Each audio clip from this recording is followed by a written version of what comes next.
Good morning, Red Wing fans. Welcome back to the channel and episode 9 of Motor City Morning. I apologize about yesterday, had some internet issues, but we're back up and rolling.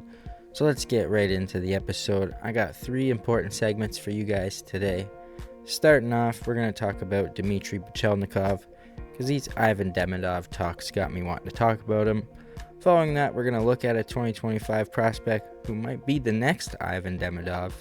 And to finish it off, I'm going to talk to you guys about the AHL playoffs and Axel Sandin Pellikka and Michael Brandzik-Nygaard. So hope you guys enjoy this episode. Have a great day.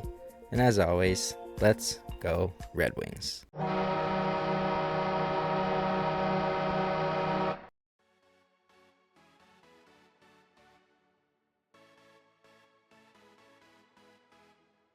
All this hype around Ivan Demidov's debut in Montreal has me thinking about our Russian prospect, Dmitri Buchelnikov. Right now, Buchelnikov is still under contract in the KHL with Vityaz until next summer. But it's got me wondering, should Steve Yzerman and the Detroit Red Wings look into terminating his contract early? Here's why I bring it up. Vityaz is not exactly a powerhouse. They finished 4th in the Bobrov division this season with a record of 24 wins and 44 losses. But despite that, Buchelnikov was thriving. He racked up 54 points in 65 games, with 15 goals and 39 assists, which ranked him 19th in the KHL in scoring, 7th in the entire league in assists, 1st on his team in both points and assists, and 2nd on his team in goals. He is playing nearly 17 minutes a night, averaging about 20 shifts per game. For comparison, Demidov, who's getting all the NHL spotlight right now, averaged around 13 minutes and 45 seconds of ice time in his 65 games for SKA, with a similar number of shifts per game. The big difference is Demidov's KHL contract ends this May, so that's why it was easier to terminate, where Buchelnikov's contract doesn't expire until next season. So that raises the question, could or should the Red Wings find a way to bring Buchelnikov over early? In my opinion, probably not. At least not through a contract termination. But what I would love to see is Buchelnikov traded to a more skilled KHL team. If you watched any of his games this season, you could tell his line mates weren't quite on his level. There were so many missed scoring chances simply because his teammates couldn't finish off his setups. So what do you think? Does this open the door for Buchelnikov to come to North America sooner than expected? Or are we in for a longer wait? Let me know your thoughts in the comments below. Hope you guys enjoyed this little segment.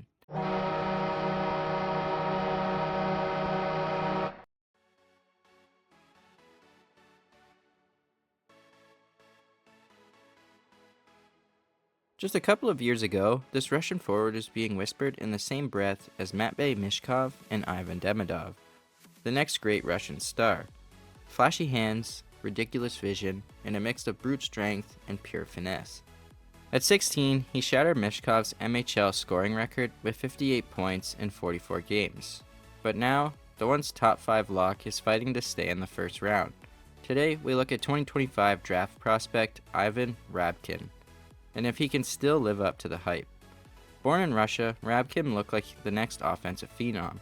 At 6 foot tall, nearly 200 pounds, and left-handed, he is built like a modern power forward. But it wasn't just the size, it was the skill. Rabkin could move the puck like it was attached to a string. He danced through defenders, dished no-look passes through traffic, and made teammates better every time he stepped on the ice. He had the vision, the touch, and even physical edge, something Mishkov and Demidov didn't have at the same age. Scouts were drooling. His draft year looked like it might be historic. But then came this season, and it all fell apart. Rabkin made his KHL debut in September, and it was ugly. He only had 2 shifts and less than 2 minutes of time on ice. He looked a step behind everyone, was out of sync, and looked overwhelmed. After bouncing between the KHL, the VHL, and the MHL, playing limited minutes in all 3, it looked like until December he couldn't even score, and then finally got his first goal of the season. By the holiday break, he had just 12 points in 15 games. For a player projected to go in the top 10, it was a free fall. But just when things were looking bleak, Rabkin crossed to the Atlantic. On New Year's Eve, he officially joined the USHL's Lumberjacks. In his first game, he scored twice, tied the game late, and earned second star honors. Not earth-shattering, but a huge step in the right direction. So what makes Ivan Rabkin so special? It's his puck skill. The guy is a magician in the offensive zone. He slows the game down, lures defenders in, and slices through them with deceptive stick handling. He protects the puck using his frame, has an underrated backhand, and can fire off accurate wrister and stride.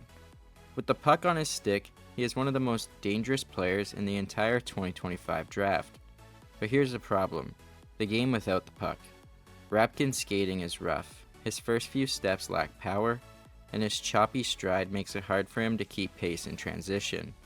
That's where he looked lost in the KHL and even sometimes in the USHL. Defensively, he checks out. There are shifts where he's tracking the play in perfect position to break up passes or crash the net, but then there's just as many where he floats following the puck and doesn't engage. And when he does engage, he can get reckless. He's already been ejected from the USHL game for a dangerous hit behind the play. Rabkin is definition of boomer bust prospect. Some scouts still believe he has top 15 talent. He sees the ice like few others in his class. He's built to be a playmaking power forward, maybe even the next Evgeny Kuznetsov. But others are backing away. His skating, off the puck, and inconsistent compete level are all red flags. He might not be a center in the NHL. A move to the wing feels inevitable. And that's fine. It could actually help him simplify his game and focus on what he does best: create offense.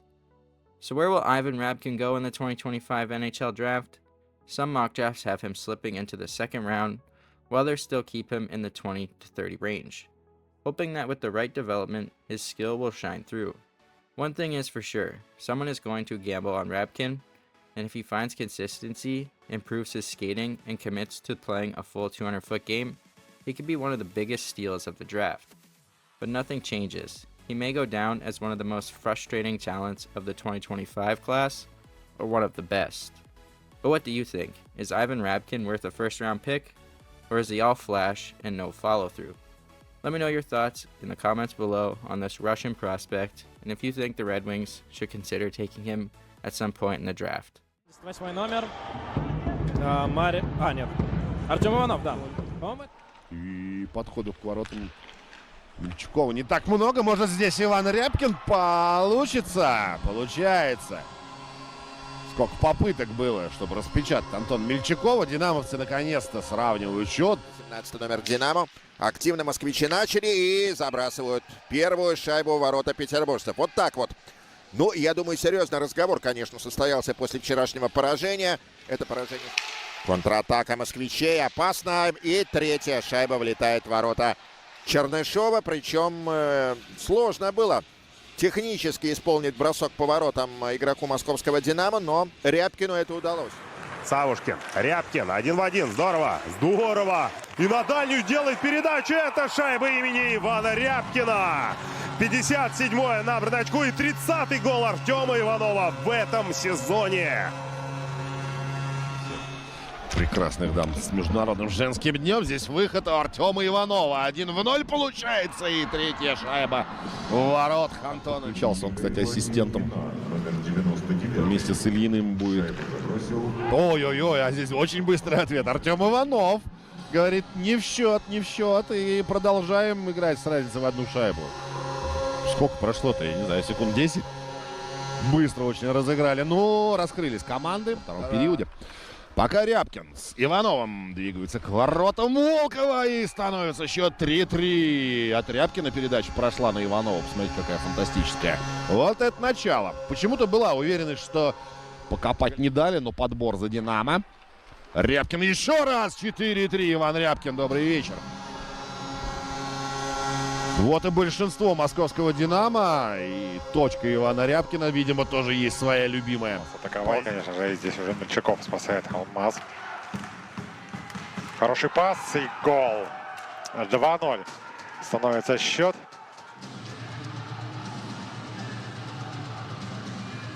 Ну, вот так реагировать на передачу партнера.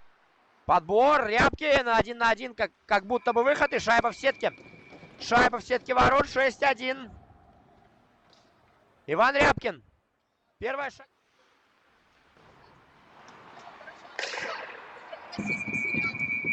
А вот сейчас 11-я все-таки летает в сетку ворот. Увеличивают. Рябкин с шайбы. Прострел! Блестящий бросок 1-0. Динамовцы открывают счет в сегодняшней встрече. Отлично. В копилке хоккейной школы ЦСКА. Сейчас неплохой момент создает динамовцы и забрасывают свою 5-ю шайбу в сегодняшней встрече. Рябкин сыграл прекрасно в этом игровом моменте. Первый его бросок заблокировал игрок Локомотива. Где и проведет ближайшие 2 минуты. Динамовцы тут же реализовывают большинство. Рябкин великолепным броском в касании от синей линии. Буквально.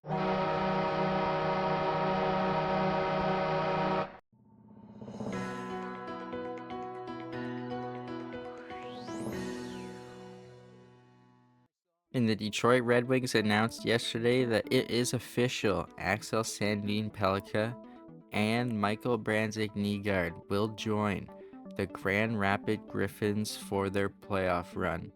And when I tell you that this playoff run will be one of the most exciting AHL playoff runs and probably most watched playoff runs by Red Wing fans, because if you're not interested in watching them, take a look at this. In this game, or in the future games I should say, for the Grand Rapids Griffins heading into the playoffs, they're going to have, from Steve Yzerman's draft picks, take a look at this. 2024 first round pick, Michael Branzik-Nygaard. 2024 third round pick, Andre Becker. 2023 seventh round pick, Emmett Finney. 2023 first round pick, Nate Danielson. 2023 first round pick, Sandin Pellikka. 2022 round 4, Amadeus Lombardi. 2021 round 1, Sebastian Kosa. 2021 round 2, Shea Buyam. 2021 round 2, William Wallander. 2021 round 3, Emil Viro. 2020 round 2, Cross Hannes, although he may be injured. And 2019 round 2, Antti Tuomisto. That's 12 players on the roster, all drafted by Steve Yzerman. So if you want some exciting playoff hockey to watch, make sure to tune in to the Grand Rapids Griffins playoff run, because you don't want to miss out on an up-and-coming future Red Wings.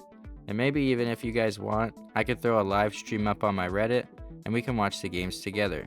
Let me know your thoughts in the comments below. And while I was editing, I even forgot to mention 2022 round 4, Anton Johansson. That's going to do it for today's episode. Hope you guys enjoyed. If you did, let me know by leaving a like, comment your thoughts down below, and as always, hope you guys have a great day, and let's go Red Wings.